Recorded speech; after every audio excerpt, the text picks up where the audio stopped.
Hello, BookTube. It's time for me to do my October reading wrap up. October was a very busy year for me. Month for me reading. It felt like a year, but I read an insane amount. And it's something I need to still process because there's a lot to talk about today. So we're going to be a bit faster than normal, but let's get started because there is very much a lot to talk about. So first thing I read for October was To Heist and to Hold by Christina Britton. This came out in September, like late September. And it's very much like a casino, like historical casino with like a vigilante type romance. And it just, Christina's becoming one of my favorite romance authors, I'm being honest. This is the second book I've read from her, and she just doesn't disappoint. And I need to read more from her because she's moving up there, if I'm being honest. Pick it up if you haven't, if you like historicals. She's incredible. For Victober. Now, I said for Victober I was going to be reading Middlemarch. I can't remember what I said I was going to be reading. I didn't do that. I lied, sorry. Because I thought my thought was, like literally as soon as I finished that video, I was like, if I want to do George Eliot, if I want to do Middlemarch, I would love to read all the other novels, rather than just do like Middlemarch and be done with it. And so I realized that, and I know it's a bit weird thing to say, but if I was gonna, I want to read Romola as well. Like I want to make it a thing, you know. And so instead, I picked up Arthur Machen, The Great Godpan, and Other Horror Stories, just the Oxford World Classics. And I've never read Arthur Machen before. I'm not much of a horror girly or even Victorian horror. Like the closest I get, I've read Dracula, I've read The Beetle by Richard Marsh, and that's pretty much it. I love those two books. But Machen was just so interesting and much more gloomy and honestly a bit more moody than what other Victorian like horror I've read, comparing to like a Stevenson or whatever. But Machen just, he's in his own lane, and I really appreciated it. The Great Godpan itself as a story is so iconic. I was so gripped by it. I loved it so much, and I honestly didn't have a dud story in here. I thought it was such a great collection. I don't know much about Machen, but if you know any other like short stories I could read, or did he ever write novels? Like I literally don't know. But yeah, so it was a very lovely to read him. And in between after that, I read Chasing Fire by Miss Nora Roberts. I had to sneak in a Nora for the month. It was a fine. It's kind of like a firefight, not really a firefighter, but it's like the main girlie is like a puts out fires on the helicopter, she like dumps the water on him, and I thought it was a very cool job for a heroine to have. But outside of that, it was a pretty bland romance for me, if I'm being a bit honest. It's typical Nora, and I thought it was just fine, really. And then after that, to recover, I was like, I've got to get my more Victorian books in because I've got to keep it going. I can't just read one short story collection and be done. So I had to do my yearly read of some Wilkie Collins. Now, me and Wilkie Collins, for those who don't know, have had a very, very, very, very rocky relationship. I really, really enjoy The Woman in White. It's not a favorite book, if I'm being honest. I can't remember what else I like by him. The Law and the Lady, which I also read. So I read Armadale and the Law and the Lady for October. And I really like The Law and the Lady. It's a very interesting detective, like early detective novel. Even though the lady is not really a detective.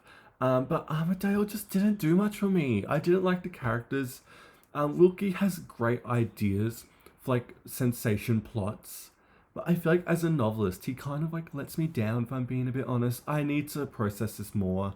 But Armadale was a bit of a letdown. It kind of reminded me most of like the same feeling I had when I read The Moonstone, and I was like, that's it.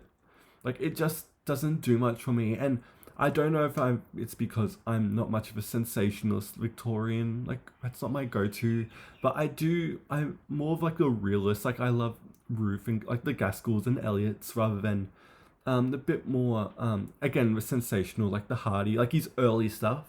But I would still take Wilkie Collins over early Hardy, if I'm being honest. Like, but anyway, I read those two Wilkie Collins. I really love The Law and the Lady. It's not a favorite, but it was really, really solid.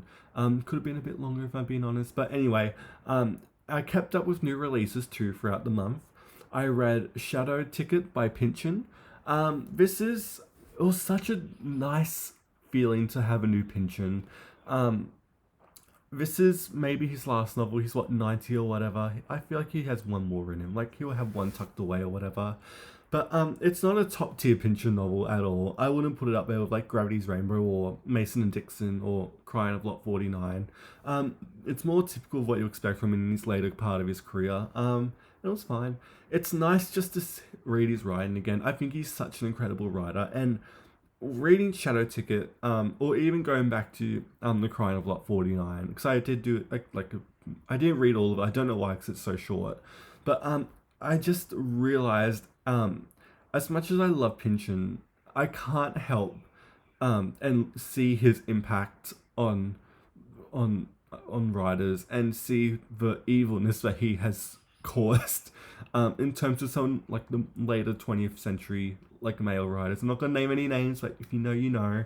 And seeing that he impacted that, or at least kicked. I don't think he's a partial Dubrow in that sense, but I love Pynchon, if I'm being honest, and it was very nice to read him again because he's Pynchon. And then on that same day, Mate by Ali Hazelwood was released, and this is Ali back in her paranormal bag. She didn't eat this one. It was solid. It was fine. Werewolves, vampires, you know what's going on. It's not a continuation of Bride. It's like its own standalone, and I don't think it's as good as Bride, but mate, it was really good. I still brought a copy of it for some reason, but yeah, it was really solid. I feel like this is a good rebound for Ali, especially after the drama that was, and honestly flop that was was it not paranormal, problematic summer romance and the controversy around that. I think it was a good move to drop. Luckily she had this book planned in the background, so I hope she keeps going. I don't know how many book she's going to do for like a paranormal type, but I'm here for it. And I'm very proud because I called that it was going to be a series before it was announced, and I just felt like that from Bride. But anyway, I'm proud of that.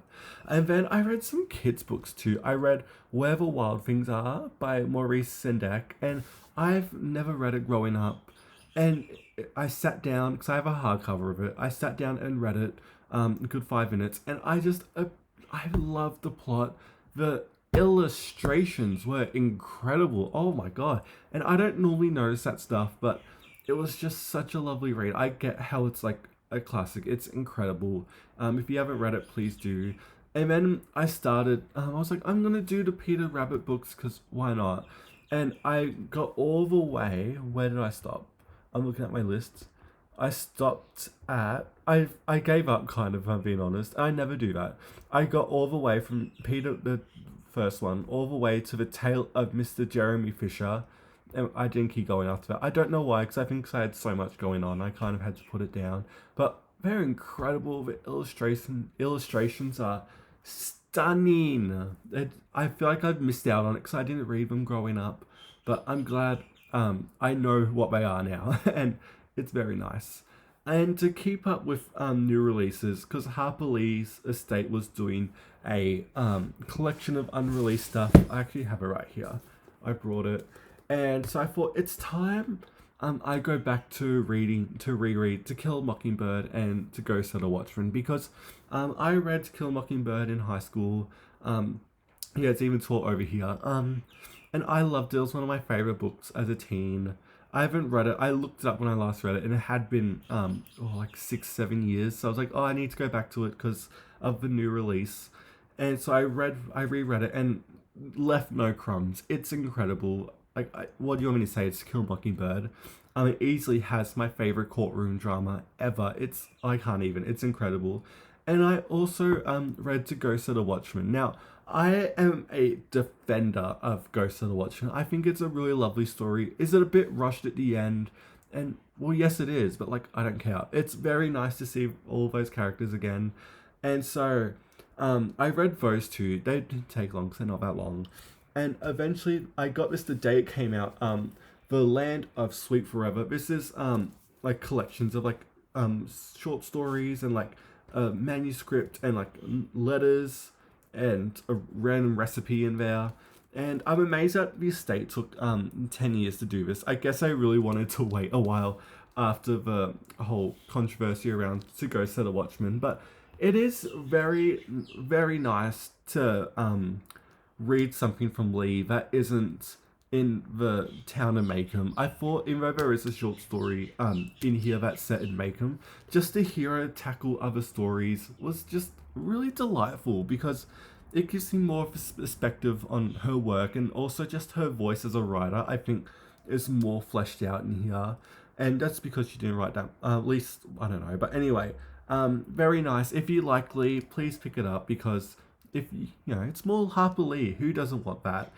There's rumors that there's like another manuscript or whatever, but who knows what happened with that. But I really liked The Land of Sweet Forever. If you liked To Kill a Mockingbird or Ghost of the Watchmen or whatever, pick it up because I actually really enjoyed it, and I probably will reread it at some point. And then I went through a bit of a phase with Georgia Heyer. I had to pick up some because it's been a while since I've done some Heyer. So for Talia Nerds Out, her detection fiction book club, I done Why Shoot the Butler, which is Heyer doing like a murder mystery. It's very, very much Agatha Christie influenced and borderline. I wouldn't say it's a ripoff, but it's very much Heyer trying to do that style of writing. And I find her mysteries to be very hit and miss. They're not the worst thing she wrote by. I still think her contemporary romances weren't the best, but Heyer really pulled off a murder mystery. What do you want me to say? I think it's really interesting. And so I done that, and then I was like, I really need to reread some Heyer. So I read 4 Heyer books. And these are some of my favorite romance books ever. I read Venetia. I reread my favorite Heyer book, Sylvester the Wicked Uncle. I read The Convenient Marriage and The Unknown Ajax. Oh my god, incredible books. If you don't know those books, pick them up. If you love historicals, read them. They're incredible. So I had a bit of a binge with Heyer over like a weekend, and it was just so incredible. And I want to read more Heyer because Heyer is like Jesus in my life. I love her so much. And after that, I went on a binge of some nonfiction. I read a lot. I pretty much done a lot of books about Gough Whitlam, former Prime Minister, and his dismissal by the Governor General. I done a lot. I've kept up on some biographies too. I done The Leader, a political biography of Gough Whitlam by James Walter. It's short, 300-page biography. It done its job, but there are better ones. Like, for instance, A Certain Grandeur, Gough Whitlam's Life and Politics by Graham Frydenberg. This, if you're going to do a Gough Whitlam biography, this is probably the best one that has been written. I know there is Troy Branston's coming out with a new Gough Whitlam biography that I can't wait to get to, but for now, I've always liked Graham Frydenberg's biography of Gough Whitlam. It doesn't cover his entire life because it was still written during the dismissal, and so it cuts off at a certain point. But I thought it was a really lovely biography. It definitely does the job. And then I moved on to The Palace Letters because I thought I need to do like a reread of that. I didn't actually read The Palace Letters because that's like thousands and thousands of pages. But I read The Palace Letters, The Queen and the Governor General, and whatever by Jenny Hocking. And then I done The Truth of the Palace Letters by Paul Kelly and Joy Bramston. Now, the Palace Letters, for those who don't know, were the Governor General John Kerr's letters to the palace body, which is pretty much representing the Queen and all that. And because I can't believe I'm doing a debrief on this, but Kerr wanted to dismiss the Whitlam government because like budgetary reasons, and Kerr didn't have much of evidence to back it on, but he didn't need the permission of the palace body to actually sack the government, and so he just done it on his own will, pretty much. And the letters, we never had a clue because there was a long time conspiracy theory that the Queen was involved in this, and there was this happened in 75. The letters didn't come out to the 2020, so it was a long time to have this theory. But Palace Letters, pretty much all it confirmed was that the Queen literally didn't know much. She didn't have a say, and she didn't know much about it, and that's literally it. Very interesting read. Jenny's book is more about um, her journey to making the Palace Letters be released to the public because they were kept private for so long, and also by the time it was released, everyone who was involved had died. Like literally, all the main players at least. Like Fraser had died, Whitlam had died, Kerr died in the 90s. So I feel like it was they were like, okay, we can release it. But it's a very amazing story of her will to push for these letters to be released as they should. And it was just a lovely read, if I'm being honest. It was really great. I preferred this more to her biography, 2-volume biography of Gough Whitlam. I find it's just more passionate, this book, and I feel like it really is great. And I liked The Truth of the Palace Letters. It's not as much about the history of the Palace Letters and the context. It's more about the impact and also the implications of what they mean to the case, and trying to recontextualize Whitlam's dismissal with the information we have of the Palace Letters. But both are really good. If you see them, pick them up, because it's always nice to have some books about the Palace Letters and what they mean to Gough Whitlam's dismissal. And then we're still going. We've still got many more stuff I've got to talk about. I read The Dismissal by Paul Kelly. This is his old school account of Gough Whitlam's dismissal. This was written in the 90s, and I'm always I don't want to say let down by Paul Kelly. He's a journalist. He's been writing for a long time, longer than even I've been alive, which isn't that long. But and I've always found with Kelly, I love the subjects he tackles. I love the fact that he tried to do a book about Rudd and Gillard's, like what happened between them and the leadership challenge. I love the topics he covers, but as a writer, I feel like he just doesn't do much for me. I know that's a bit of a letdown because I know people really like Paul Kelly, but he isn't for me, and I've tried so many of his books. I still have his book on Bob Hawke's early years I really want to do, and I do love his March of the Patriots, reflecting on the 20th century and all that stuff. I really appreciate that.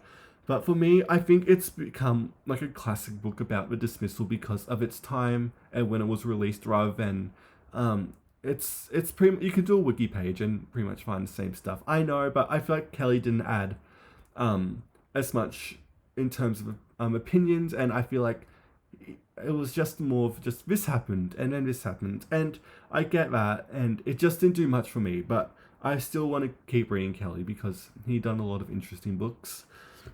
We're still not done. We still got ages. And then I read some manga. I know, look at me reading manga. I read Death Note. My friend told me to read it, and I read it, and I really, really enjoyed it. I've read some manga before. I read Junji Ito, the Big Fish one. I can't remember the name of it. But the Death Note was really good. It's exactly what it sounds like. There's a note where you write people's name in it, and like something bad happens to them. I didn't like the ending as much. I think if it ended and it didn't have the time jump to like a year later, I think if it kind of got in the way a bit of the story. I do think it's a very consistent story throughout all of the volumes.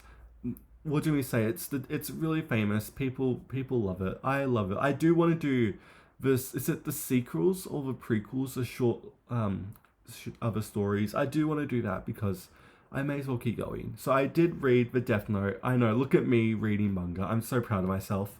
And then I did a massive read. This wasn't massive in terms of page count. Well, it kind of was, but like just the density of this. I done a 2-volume book, books or whatever, on Robert Menzies, A Life by A.W. Martin here. This is volume 2. I have volume 1. It's the blue one. It's one of my favorite books on Robert Menzies now. This is his whole life, pretty much. He does a great insight to his political career. It is kind of dry at times, if I'm being honest, but that's because it's such a long book, and I feel like if you're gonna do a Menzies book, if you just want the outline of his career, I feel like this is the best place to go. You can find these secondhand anywhere. They've been out for a while, and I thought they were just very lovely reading. I love doing biography, and this is a big one that I get to tick off now. So yeah, I also read these. It took me a long time because it's very dense, and I feel like I don't have much of a handling on the time period as much as I thought I did. But anyway, I think these are very lovely. Again, if you want to do a Prime Minister biography, please check these out because Menzies, he's very important. But yeah, that was my October wrap up. Let me know what you thought about the books I've mentioned today. What did you read in October? And yeah, thank you so much for watching BookTube, and I will see you next time.